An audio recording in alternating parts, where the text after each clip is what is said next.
Tomorrow, the United States of America will swear in its 46th president. But as the storming of the Capitol building 2 weeks ago and the unprecedented security apparatus in place for the inauguration demonstrate, there's deep polarization there and divides that cannot be papered over. But is it all as unprecedented as people say? Perhaps not, according to a new book by preeminent American political scientist Robert Putnam and writer and social entrepreneur Shaylyn Romney Garrett. It's called The Upswing, How America Came Together a Century Ago and How We Can Do It Again. And we're pleased that it brings to our airwaves in St. George, Utah, Shaylyn Romney Garrett, and in Jaffrey, New Hampshire, Robert Putnam, the Mulkin Research Professor of Public Policy at Harvard University. And it's great to have you two on our airwaves tonight. Mr. Putnam, I am going to do what my mother would no doubt be outraged by, and that is follow your advice and call you Bob as you have insisted. Difficult, but I'm going to try. Let's start with this. I know this news is 2 weeks old already, but I can tell you I've spoken to so many Canadians who were absolutely shocked by what they saw on the Capitol a couple of weeks ago on January the 6th. Maybe not surprised, but shocked. Can I start there? What was your reaction, Bob, to what you saw on the 6th of January? Well, of course, it was unprecedented and shocking. I mean, at some level, it doesn't seem to be believable because it represents the culmination of this intense tribalism.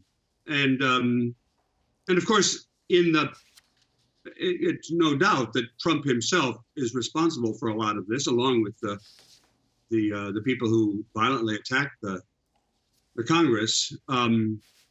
It's in the short run, of course, it's about Trump, but it's important to keep in mind that this polarization of American politics did not begin when Trump entered the White House, and it won't end when Trump leaves the White House. This is important part, a reflection of much longer trends in American society. Indeed. And I have to say, I'm not deeply pessimistic.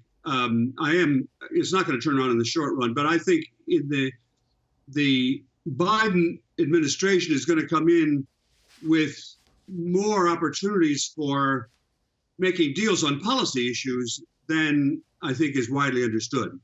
But it's no doubt we're really polarized. Shaylyn, how about you? Your reaction when you were watching it unfold?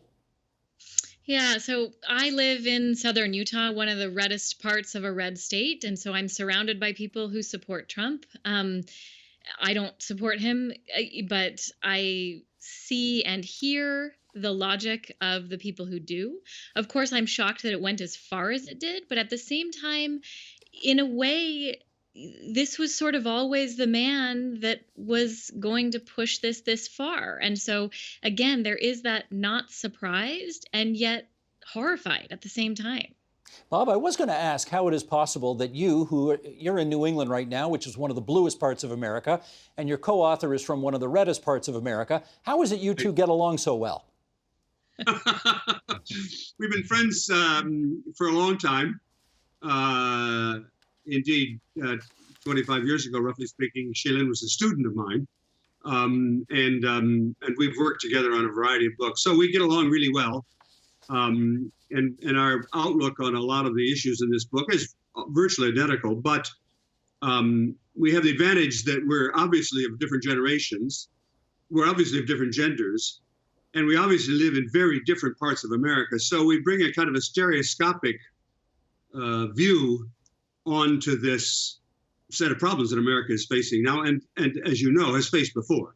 So, Shaylyn, if somebody from Utah and somebody from New England can get along, there's hope for everybody. Is that the idea? Absolutely. There's absolutely hope for everybody. All right. To that end, then, let's get into the thesis of your book, The Upswing, because you looked at 4 different aspects of American life: economics, politics, society, and culture. And I have to say, the most fascinating thing about your book is that you measured many, many, many different aspects of those 4 areas and discovered that when you map that out on a graph, you basically get, I know you call it an inverted U, but I'd call it a mountain. And for those listening on podcasts, I'll just describe this a bit. The graph shows that from the 1880s to, say, 1960, America got essentially increasingly fair with more social cohesion and a sense that the great majority of people thought the country was headed in the right direction. And the line goes up and up and up like the side of a mountain, and it peaks in 1960. And conversely, since the 1960s, the country has been headed down, down, down. And you see the side of the mountain coming back down to earth. Bob, when you embarked on this research, did you know that's what you were going to find? Absolutely not. I and a lot of other people had written about the more recent half century, the downswing, so to speak. And I had written a book called Bowling Alone a couple of years ago, well, 25 years ago, which described the decline in social connections among people. But I didn't know, and I think relatively few people knew, that if you took the curve back all the way to the beginning of the 20th century, you saw this curve. We call it the I curve, because at the beginning of it, in the so-called Gilded Age, America was very self-centered. We were unequal, we were politically polarized, we were socially isolated, we were culturally selfish or self-centered. And then we moved, as you said, by the time of the 60s, we become, just as we were reaching that peak, then we suddenly turned and began to become less equal, more polarized, more socially disconnected, and more self-centered again. And that's what we mean by the I curve. And actually, I was shocked by it, by two things. First of all, I was shocked that you could see the same pattern in these four very different areas: economics and society and culture and politics. But secondly, that they all followed exactly the same pattern. Shaylyn, I think maybe we should explain to viewers here, because everybody understands how you can measure economics. You know, incomes go up or down, growth rates go up or down, etc. How do you empirically measure social cohesion or toxicity in politics, those kinds of things? Sure. So to start with social cohesion, you measure things like group membership. You measure how often people affiliate with a religion and attend church. You measure all sorts of different things that have to do with whether people are joining, whether they're spending their time together or whether they're spending their time apart. And that's, of course, Bob wrote the seminal book on this in Bowling Alone, where he just looked at, scores and scores of measures that really add up to a concept called social capital, the idea that you can measure the connectedness of a society. So that is very hard data. When it comes to politics, measuring polarization, you might measure things like how often Republicans in Congress support the bills and legislation presented by Democrats. You might, on a more granular level, measure voter behavior. For example, how often do Americans vote a split ticket, meaning that they might vote for a Republican president, but then down ballot they might vote for some Democrats in local races. That actually used to be very common in mid-century America. Today it's almost unheard of, right? So those are a couple of measures of polarization. You can also measure something called affective polarization. How do people feel about members of the other party? So you can measure sort of warmth or coldness when asking a Republican to think about personally how they feel about a Democrat. We don't have that type of survey data going back, for the full 125 years, but we do have that data going back, to roughly mid-century America. So there are lots of different ways. And then, of course, one of the most interesting things that we address is culture. This culture of narcissism versus culture of altruism, which Bob described as that I ethos versus the we ethos. And some of the most interesting data in the book, I think, comes in the chapter where we address that. And one of the most interesting data sets that Bob discovered to measure culture was something called N-gram data. So that's data that measures the frequency of different words that have been used in all books published in the English language over time. So Google has actually digitized millions upon millions of books published over a long stretch of time in the English language. And you can actually measure the frequency of different words as they appear in those books. And you can measure the relative frequency of the pronoun I versus the pronoun we. And when you track that ratio, shockingly, breathtakingly, it tracks that same inverted U curve over those 125 years. Now, Bob, I should follow up with you on this, which is Canada is a much more communitarian place, which means the notion of us being a more we than I society, it doesn't necessarily offend that many people here. But there are plenty of people in America who will say the fact that you were a more we society in 1960 and you're a more I society today, that's not necessarily a good thing. How do you respond to that? Well, first of all, actually, there's a lot of work in Canada that tracks the same basic issues that we have here. It's absolutely true that Canada is, on average, more communitarian in our language, more a we society. But many of the trends actually are not that different in Canada from the United States. There's been a lot of research on that. So why is we good is the question you're answering, and it isn't. It's not a perfect, and we don't say that we're all in favor of an extreme communitarian kind of place. Indeed, I grew up in the 50s, and I know perfectly well that there were things that were wrong with that society, excessive conformity and so on. And in fact, Tocqueville, who is the patron saint of American communitarians, that is Alexis de Tocqueville, who wrote about America in the 1830s, he's always described as, he's always cited as an example of someone who saw very early on the degree to which Americans were connected with one another and traced a lot of American democracy's strengths to that. But he also invented the word individualism to refer to this other side of American character, the fact that we are in some sense benefit from the opposite of community emphasis, the opposite of community, that is on the individual. And he basically created or conceived the way of thinking about how to reconcile those two. And it's what he called self-interest rightly understood. That is, if you think you can follow your own self-interest, but you need to think about how your self-interest over the long run is affected by how well other people in society are doing. So it's not the case that community is all good, but clearly I think, and many Americans think, we're way out of balance now. We've become way too much focused on I and not enough on we, just as we were, a century, 125 years ago, when again, then you can see it very easily now, we were way out of focus in terms of the balance between the individual and the community. Well, let's put the graph up here. I'll ask our director, Sheldon Osmond, if you would, bottom of page 3, Sheldon, the community versus the individualism in America. And they track it from 1890 to basically present day. And once again, there's that mountain shape. And I guess, Shaylyn, I want to understand what's going on at the dawn of the 1960s in your country that made so many Americans feel we're in this together as opposed to I'm in it for myself.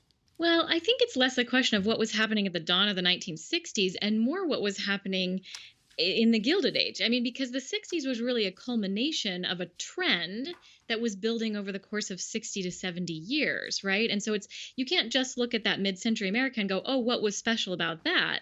Without understanding what was special about the 6 decades that preceded it, right?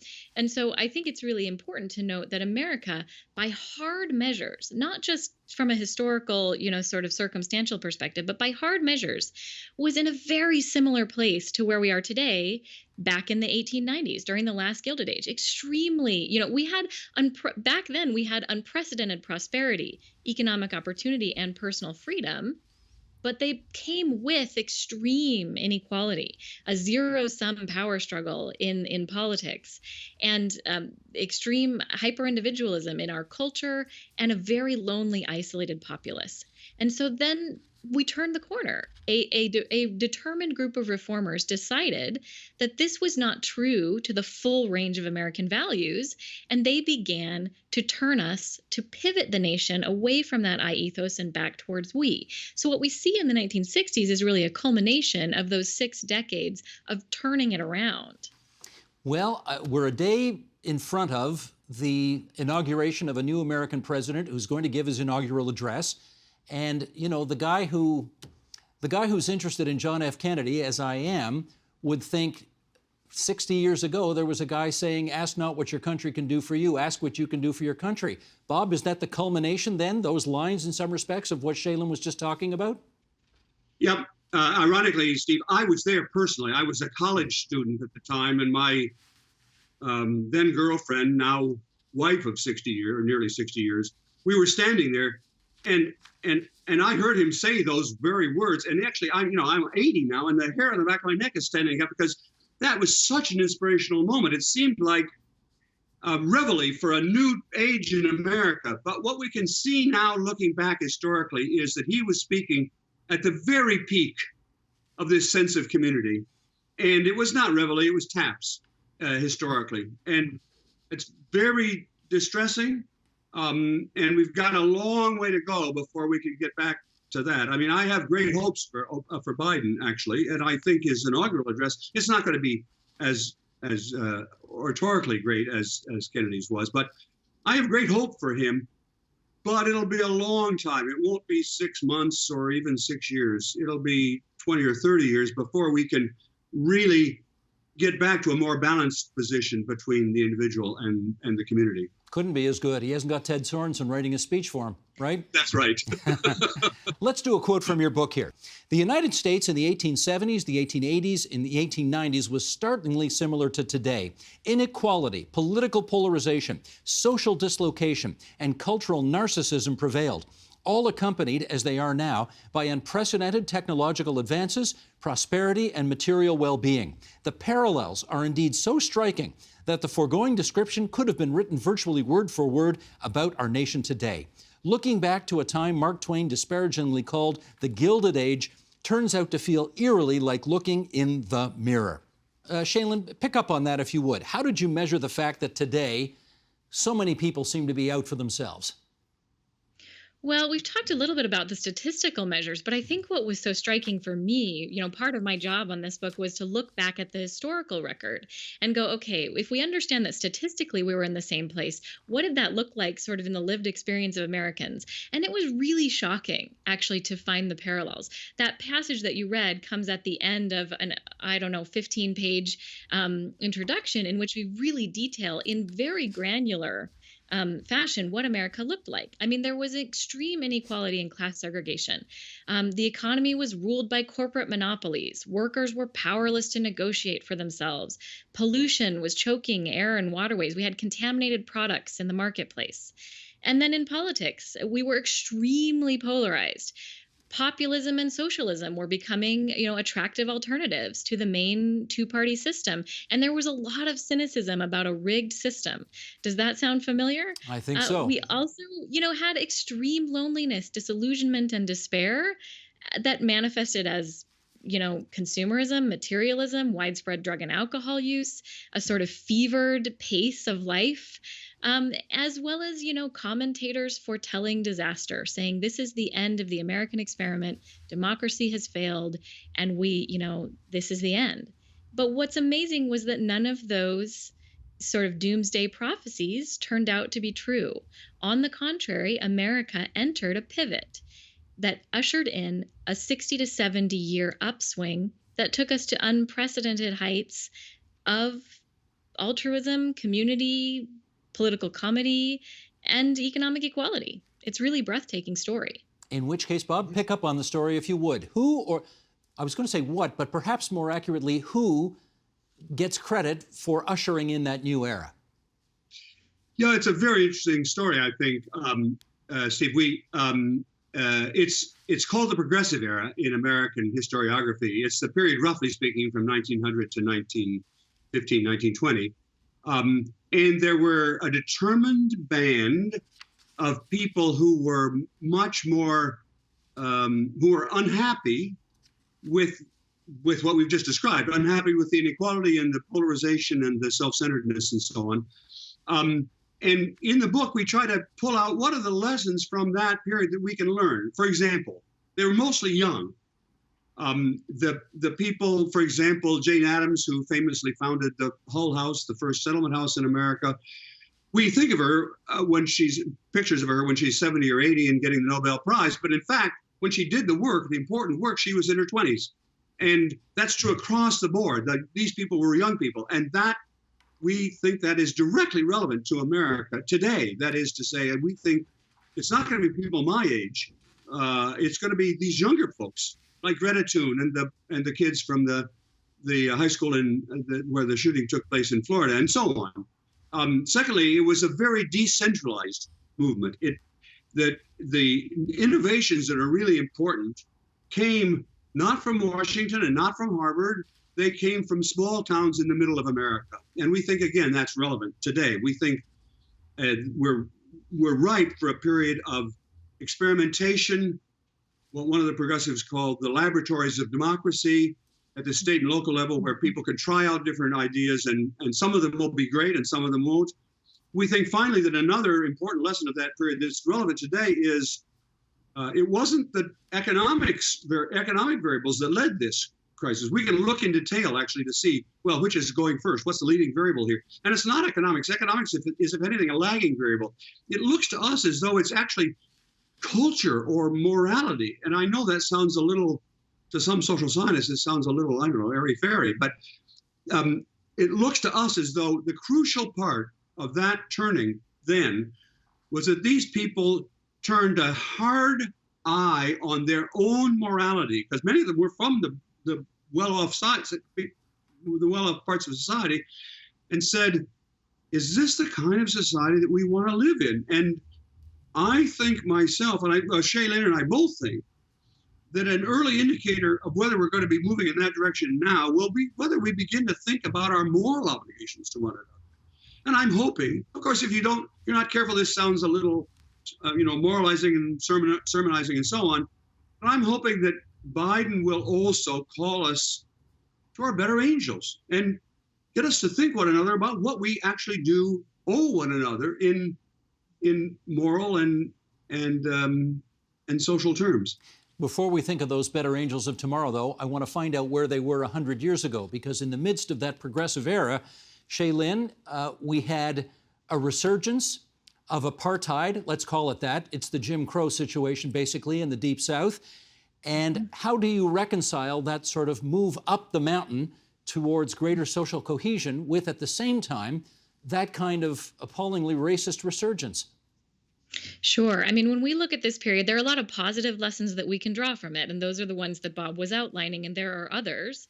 But there are also some cautionary tales, the biggest of which is what you bring up, which is that many of these progressives that we are lauding as having sort of turned America back toward we were themselves racist. And so their circle of moral concern did not extend far enough at all. And in some sense, that meant that this upswing that they ushered in had knit into it the seeds of its own demise, right? They sort of kicked the can down the road on dealing with the racial issues in this country. And as a result, one of the things that we identify as having tipped the curve back in the other direction, away from we and toward I, is a white backlash against the civil rights movement. So the civil rights movement happened at the peak of this we-ness, when we sort of had this fragile national consensus about widening the we, and we were able to achieve that through landmark legislation. But immediately on the heels of that, white Americans began to sort of circle the wagons and say, not in my backyard. And that's because we never did the work of true racial reconciliation, which again, that's about morality. That's heart work that Americans need to do. And we know that any upswing that we would hope to see today has to have full inclusion at the absolute heart of it, and also has to be something in which we are willing to engage in real relationship again. There is no we without real relationship, and there is no real relationship without honesty and trust. And when it comes to race in America, we've not had honesty, we've not had trust. This is what the Black Lives Matter movement is calling for today, is for us to really look that history and the current situation in the face and say, what's it going to take for us to be a we? These are the unhappiest words I'm going to say today, because I'm enjoying this so much, but we are literally down to our last few minutes. And I've learned over the years, you never should bet against America, because America has an amazing ability to redefine itself. And what was Churchill's line? After basically exhausting every other option, it does the right thing eventually. But oh my goodness, Bob, it seems so bleak right now. It just seems, how do you see this, other than history repeating itself and the arc going back up to form the next set of mountain ranges? How do you see this happening? Well, we are skeptical, pardon me, of the metaphor of a pendulum that kind of swings back and forth, moved by whatever the tides of history. And we, looking carefully at this earlier episode, the turning point in the from the Gilded Age to the Progressive Era around 1900, what we see is that this was not determined by some kind of immutable logic that we're going to turn around. These were people. This was what in the jargon of it's a little New Agey jargon. There's an agency there. By that I mean they made it happen. It wasn't inevitable it was going to happen. And if there's any lesson that we learn from this whole story, and in a way it's the most important story, and we want to convey this to young people, it is that you're not the victim. You're not, well, you are in some sense the victim, but you're not fated to live in an ever more selfish, unequal society. They could have, when I say they, I mean the progressives before, could have decided, well, it's, we'll just float with the drift with history. But instead, they reached out, in the words of one of them, not drift, but mastery. We want to change the way we're headed now. And therefore, I don't think we should now just say, well, eventually it'll turn around because America always turns around. I think we've got to, and especially young people, have got to actually act. And one of the most encouraging things to me about the last 12 months is we have seen large numbers of American kids voting in unprecedented numbers and moving into the streets. I don't mean violently moving in the streets, but trying to rouse the rest of us out of our slumber. The Upswing, how America came together a century ago and how we can do it again. And I want to put all of our viewers out of their curious misery here by saying, yes, Shaylyn Romney Garrett is the second cousin of the senator from Utah and former presidential candidate Mitt Romney. There. And Robert D. Putnam has been our guest as well. They come to us from Utah and New Hampshire, and it's been an absolute delight to have both of you on our program tonight. Thank you so much. Thanks very much, Steve. Thank you.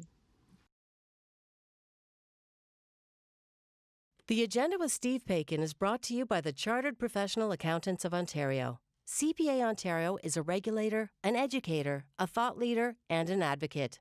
We protect the public. We advance our profession. We guide our CPAs. We are CPA Ontario. And by viewers like you. Thank you.